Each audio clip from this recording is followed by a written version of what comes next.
Hey guys, hello everyone, this is Jyotsna Tiwari and welcome to Sanskriti Rozgar YouTube channel. जी हाँ बच्चा, स्वागत है आप सभी का संस्कृति रोजगार यूट्यूब चैनल पर, जहां पर मैं ज्योत्सना तिवारी आपकी इकोनॉमिक्स फैकल्टी एक बार फिर से आप सभी का स्वागत करती हूँ आज के इस बेहतरीन सेशन में। तो जैसा कि आपको पता है, मैं रोज एक शॉर्ट टॉपिक आप सभी के लिए लाती हूँ और आज का जो टॉपिक है ये बड़ा ही इंटरेस्टिंग है। आपको पता है जिस तरह से ईरान में युद्ध चल रहा है लगातार, इस युद्ध के बीच में ईरान ने हाल ही में 1 करोड़ रुपए का नोट छापा है। लेकिन मैंने यहाँ पर एक लाइन लिखी है कि फिर भी कीमत रद्दी में। अब आप ये सोचिए कि अगर इंडिया में किसी को 1000 रुपए मिल जाते तो भाई उसे लगता है कितना कुछ मिल गया, मेरे कितने कुछ काम हो जाएंगे, है ना। लेकिन वहां पर जो 1 करोड़ का नोट छापा है, लेकिन उसकी भी कोई कीमत नहीं है। क्यों नहीं है? क्योंकि ये युद्ध की वजह से ईरान में महंगाई बहुत ज्यादा बढ़ रही है। और मैंने आपको हमेशा एक चीज बताई है कि जब भी किसी देश की इकोनॉमी में इन्फ्लेशन बढ़ेगा, महंगाई बढ़ेगी, तो करेंसी की वैल्यू जो है वो गिरती चली जाएगी। और इसके बड़े इंटरेस्टिंग फैक्ट्स हैं जो हम यहाँ पे डिस्कस करते हैं।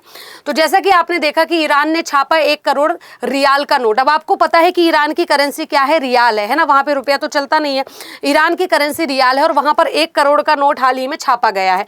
लेकिन देखिए क्या लिखा है, तेल का क्या हो जाएगा? तेल का खजाना फिर भी कंगाल ईरान। बिल्कुल, आपको पता होगा कि तेल कितने परसेंट तक ईरान से आता है। तेल का पूरा खजाना वहां पर है, पूरी दुनिया देश भर में वो तेल सप्लाई करता है अपने देश से, लेकिन उसके बावजूद भी उसकी खुद की कंडीशन कंगाल जैसी हो रखी है।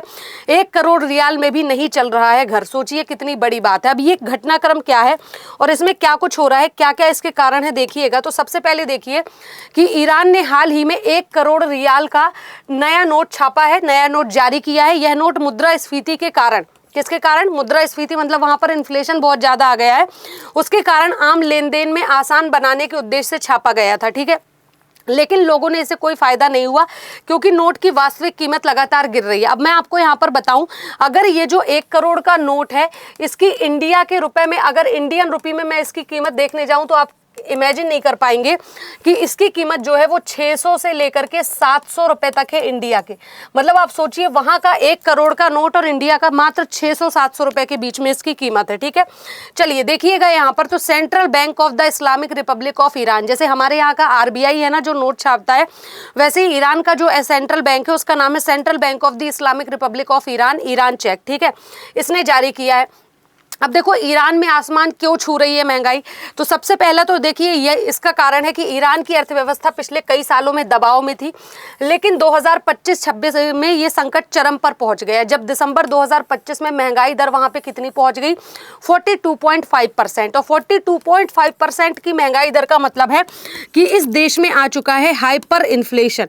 इस देश में क्या आ चुका है? हाइपर इन्फ्लेशन आ चुका है। आपको मैं बता दूं, हाइपर इन्फ्लेशन वो कंडीशन होती है जब किसी देश की महंगाई जो है वो कितनी हो जाए, वो मोर देन 20% हो जाए, है ना। 20% से ज्यादा अगर किसी देश में महंगाई आ गई तो वो हाइपर इन्फ्लेशन की श्रेणी में आता है। और हाइपर इन्फ्लेशन में क्या होता है, इसको हम बोलते हैं फास्ट इन्फ्लेशन, फास्ट। ठीक है, इसमें क्या होता है कि लगातार जो है वो प्राइस बिल्कुल अनकंट्रोल बढ़ते जाएंगे, बढ़ते जाएंगे, बढ़ते जाएंगे और वैल्यू मनी की गिरती जाएगी, गिरती जाएगी।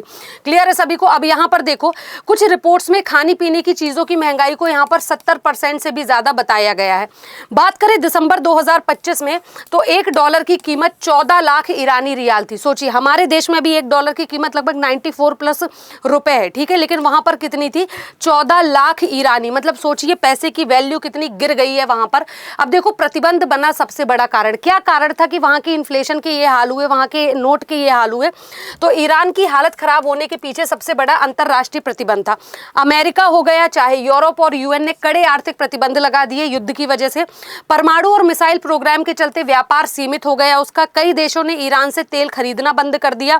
स्ट्रेट ऑफ हॉर्मुज जो कि एक बहुत बड़ा एरिया है ईरान के अंडर में है और जहां से तेल जो है गुजरता है अलग अलग देशों में, वो भी का उस पर भी प्रतिबंध लग गया, वो भी बंद हो गया। ठीक है, भारत भी लंबे समय से ईरान से तेल नहीं ले रहा है इस वजह से। अब आर्थिक कारण की बात करें तो हाइपर इन्फ्लेशन, ईरान में महंगाई बहुत तेजी से बढ़ रही है। 1 करोड़ रियाल की कीमत भी रोजमर्रा के सामान के लिए काफी कम है। सोचो 1 करोड़ रुपए का भी कोई वहां पे नोट लेके जाएगा तो सब्जी भर उसे थैले भर उसे सब्जी भी नहीं मिलने वाली। और ये हाइपर इन्फ्लेशन की जब 20% से ज्यादा का इन्फ्लेशन हो जाए तो इस कंडीशन को हम हाइपर इन्फ्लेशन की श्रेणी में लेकर के आते हैं। नेक्स्ट है मुद्रा का अवमूल्यन, करेंसी का डिवैल्यूएशन हो रहा है। इन्फ्लेशन आएगा तो ऑब्वियस है करेंसी की वैल्यू गिरेगी और करेंसी की वैल्यू को गिरने को ही करेंसी करेंसी का डिवैल्यूएशन कहते हैं। अमेरिकी डॉलर के मुकाबले ईरानी रियाल की कीमत लगातार गिर रही है। नोट का बड़ा अंक होना मूल्य को स्थिर नहीं कर सकता। सामान्य जनता की परेशानी, लोगों के लिए लेन देन भारी नोटों का सामना करना पड़ रहा है। दूसरा क्या है, नोट बड़े अंक का है लेकिन वास्तविक क्रय शक्ति बहुत कम है ना, परचेसिंग पावर जो है वो बहुत कम हो चुकी है वहां की। ईरान में 1 करोड़ रियाल में क्या क्या खरीद सकते हैं आप। अब अगर अब यहाँ पर कोई ईरानी व्यक्ति 1 करोड़ का रियाल लेके जाएगा तो वो वहाँ पे उसके हिसाब से 700 से 725 रुपए हो जाएगा। जैसे मैंने आपको बताया 600 से 700 रुपए की कीमत है। ईरान में भी इस समय आटे की कीमत लगभग 5.2 लाख रुपए प्रति किलो चल रही है, सोचिए। और चावल जो है वो 2 लाख रुपए प्रति किलो चल रहा है। आप सोचिए महंगाई का क्या लेवल है। वही बात करें तो दूध, अंडे, चिकन जैसी चीजें भी तेज महंगाई से प्रभावित हो रही। ईरान में दूध जो है वो 6 लाख रुपए प्रति लीटर के हिसाब से इस समय पर चल रहे हैं। सोचिए इतनी बुरी हालत है। अब देखिए कारण क्या है, लंबे समय से दबाव में है ईरान की इकोनॉमी। आपको पता है इंटरनेशनल लेवल पर जिस तरह से युद्ध हो रहे हैं और दूसरे देशों ने ईरान से तेल खरीदना बंद कर दिया है। स्ट्रेट ऑफ हॉर्मुज अब उसके कंट्रोल में नहीं है, तो जहां जहां से उसे पैसा मिलता था वो सारे रास्ते बंद हो गए हैं। तो ऑब्वियस सी बात है महंगाई तो बढ़ेगी, क्योंकि एक्सपोर्ट इंपोर्ट ऑलमोस्ट वहां का बंद हो चुका है। तो जब वहां पर सामान आपूर्ति के लिए जा ही नहीं रहा है तो वैल्यू तो, और डिमांड बढ़ती जा रही है, सप्लाई हो नहीं रही है, तो ऑब्वियस सी बात है वैल्यू क्या हो जाएगी, गिर जाएगी। इतने बड़े नोटों की शुरुआत, गंभीर आर्थिक संकट। अगर मैं बात करूं कि सबसे बड़ा नोट अगर कोई देश छाप रहा है मतलब वहां की इकोनॉमी जो है वो खस्ता हो चुकी है ऑलरेडी, आप यही समझिएगा। बात करें सरकार का उद्देश्य तो बड़ी संख्या वाले नोट से लेन देन आसान रहेगा, ऐसा उसका कहना है। सामान्य नागरिकों पर आर्थिक दबाव कम होगा और मुद्रास्फीति के सामने एक अल्पकालिक उपाय आएगा, है ना। जो चिल्लर में जा रहा था, अब 1 करोड़ का नोट देके कम से कम थैले भर सब्जी तो मिली जाएगी, नहीं मिलेगी आधा थैला तो मिली जाएगी। तो ये एक बार में ही लेन देन हो जाए, उसके लिए इतना बड़ा नोट लाया गया। अब विशेषज्ञों की क्या राय है कि नोट सिर्फ सांकेतिक रूप से बड़ा है, वास्तविक मूल्य में कोई इसके असर नहीं है और हाइपर इन्फ्लेशन को रोकने के लिए बढ़ती कीमतों और आर्थिक सुधारों की जरूरत पड़ेगी, ना कि बड़े नोट छाप सकते हो। अब इसके दिलचस्प तथ्य क्या है कि ईरान में पहले भी बड़े मूल्य वाले नोट जारी होते रहे हैं। इसका मुख्य कारण रहा है मुद्रास्फीति और अवमूल्यन, मतलब कि इन्फ्लेशन और डिवैल्यूएशन ऑफ द करेंसी। लोग अक्सर इसे कागज के टुकड़े की तरह देखते। बिल्कुल, अगर 1 करोड़ रुपए में आपको ढंग से दूध और सब्जी नहीं मिल पा रही है तो ऑब्वियस ही बात है यही होगा। अब देखो ईरान कितना ताकतवर है, देखा जाए तो 16वीं सबसे ताकतवर सेना है इसके पास। 5.80 लाख सक्रिय सैनिक है, 20 से ज्यादा प्रकार की बैलिस्टिक मिसाइलें हैं, संख्या 1000 से 1500 के बीच में है। दूसरा हॉर्मुज जलमंडल, हॉर्मुज जो है ना, स्ट्रेट ऑफ हॉर्मुज, जिस रास्ते से दुनिया का 20% तेल का आपूर्ति होती है वो ईरान के नियंत्रण में है। तो मतलब इसके पास इनकम के जितने रिसोर्सेज थे वो ऑलमोस्ट बंद हो चुके हैं और रिसोर्सेज बंद होने का मतलब है इन्फ्लेशन तो आएगा। अब हम आते हैं निष्कर्ष पे कि इसका क्या एंड में क्या उपाय हो सकता है। तो 1 करोड़ रियाल का नोट जारी करना अर्थव्यवस्था में सुधार का संकेत नहीं, सिर्फ सुविधा हेतु कदम है। मुद्रास्फीति और आर्थिक अस्थिरता के कारण इस नोट की वास्तविक क्रय शक्ति जो है वो बहुत ज्यादा कम हो चुकी है। तो मतलब कि ये कोई सोल्यूशन नहीं है कि अगर 1 करोड़ का नोट छाप दिया जाए तो इससे कहीं ना कहीं क्या हो जाएगा कि इन्फ्लेशन को नुकसान नहीं पहुंचेगा। ये इसका कोई सोल्यूशन नहीं है। क्लियर है सभी को।